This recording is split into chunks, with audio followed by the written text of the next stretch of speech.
ভারত মহাসাগরের নীল জলরাশিতে হঠাৎই ছড়িয়ে পড়ে আগুনের লেলিহান শিখা। আকাশে ভেসে ওঠে ঘন ধোঁয়ার কুণ্ডলী।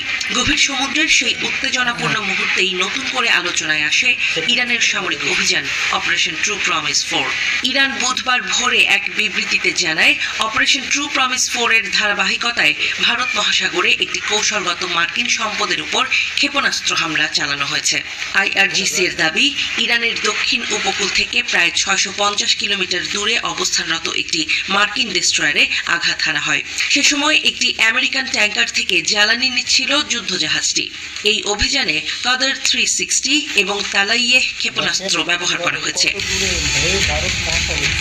বিবৃতিতে আরো বলা হয়, হামলার পর দুটি জাহাজের ডেকে ব্যাপক অগ্নিকাণ্ডের ঘটনা ঘটে। ইরানের দাবি মতে আগুন এতটাই তীব্র ছিল যে সমুদ্রের আকাশ